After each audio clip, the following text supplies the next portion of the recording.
अल्हम्दुलिल्लाह वस्सलातु वस्सलामु अला रसूलिल्लाह। सही मुस्लिम जी हदीस नंबर 4481।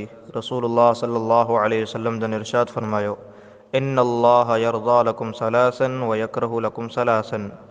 अल्लाह तबारक व तआला अवां बाननि लाइ टिन शयुनि खे तमामु ॾाढो पसंदि कंदो आहे ऐं टिन शयुनि खे नापसंदि कंदो आहे। फ़यरज़ा लकुम अन तअबुदूहु वला तुशरिकू बिही शैअन। जिन टिन शयुनि खे अल्लाह ताला बाननि लाइ पसंदि करे थो उन्हनि मां हिकु शइ इहा आहे त अवीं अल्लाह रब्बुल आलमीन जी इबादत कयो। वला तुशरिकू बिही शैअन, ऐं इबादत में अल्लाह सां गॾु कंहिंखे शरीक ऐं भाईवार न करियो। व अन तअतसिमू बिहब्लिल्लाहि जमीअन वला तफ़र्रक़ू।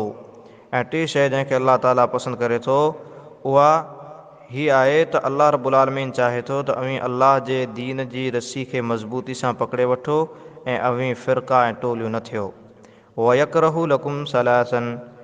हाणे उहे टे शयूं जंहिंखे अल्लाह ताला नापसंदि करे थो बाने लाइ, उन्हनि मां हिकु आहे क़ील वक़ाल, यानी बेफ़ाइदा ॻाल्हि। जंहिं ॻाल्हि जो को मक़सदु न हुजे, बेफ़ाइदा ॻाल्हि करणु, बकवास करणु, उनखे अल्लाह रब्बुल आलमीन तमामु नापसंदि कंदो आहे।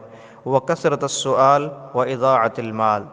ऐं ॿिए नंबर जी शइ जंहिंखे अल्लाह ताला नापसंदि करे थो उहो आहे घणो पुछणु, घणो सुवाल करणु। हिकु त इंसान खे जंहिं शइ जी ज़रूरत हुजे, दीन जो को मसइलो तमामु ज़रूरी हुजे त उहो त पुछी सघे थो, बाक़ी अमल जो बि इरादो न हुजे, ईअं ई सुवाल करणु, घणो पुछणु, इनखे अल्लाह रब्बुल आलमीन बि नापसंदि करे थो ऐं रसूलुल्लाह सल्लल्लाहु अलैहि वसल्लम जन बि इनखे नापसंदि कयो आहे। घणे सुवाल करण खे, घणो पुछण खे। हदीस में अचे थो त जॾहिं अल्लाह रब्बुल आलमीन हज जी फ़र्ज़ियत जो हुकुम नाज़िल कयो तॾहिं हिकु माण्हू अल्लाह जे रसूल खे पुछो, अल्लाह जा रसूल, छा हज हर साल फ़र्ज़ु आहे? तॾहिं रसूलुल्लाह सल्लल्लाहु अलैहि वसल्लम ख़ामोश रहिया, को जवाबु कोन ॾिनऊं। वरी ॿीहर उन पुछो तॾहिं बि रसूलुल्लाह सल्लल्लाहु अलैहि वसल्लम ख़ामोशी इख़्तियार कई, कोई जवाबु कोन ॾिनो। जॾहिं उन शख़्स टे दफ़ा पुछो तॾहिं रसूलुल्लाह सल्लल्लाहु अलैहि वसल्लम गुस्से थिया ऐं अल्लाह जे रसूल सल्लल्लाहु अलैहि वसल्लम जन फरमायो त अव्हांखे जेतिरो हुकुम कयो वञे थो अवीं ओतिरो अमल कयो, घणो सुवाल न करियो, घणो पुछियो न। जेकॾहिं अव्हां जे पुछण सबबि हज हर साल फ़र्ज़ु थी वियो हो त अव्हांखे ताक़त हुई जो अव्हां अवीं हज करे सघो हर साल। त मतिलबु इहो आहे त घणे सुवाल खे अल्लाह जे रसूल सल्लल्लाहु अलैहि वसल्लम नापसंदि कयो आहे, अल्लाह रब्बुल आलमीन बि हिनखे नापसंदि करे थो।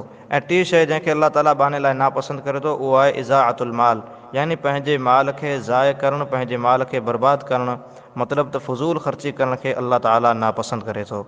अल्लाह रब्बुल आलमीन जिन टिनि शयुनि खे पसंदि करे थो अल्लाह ताला उन टिनि शयुनि ते असांखे अमल करे जी तौफ़ीक़ ॾिए, ऐं जिन शयुनि खे नापसंदि करे थो अल्लाह ताला उन्हनि खां असांखे बचण जी तौफ़ीक़ ॾिए।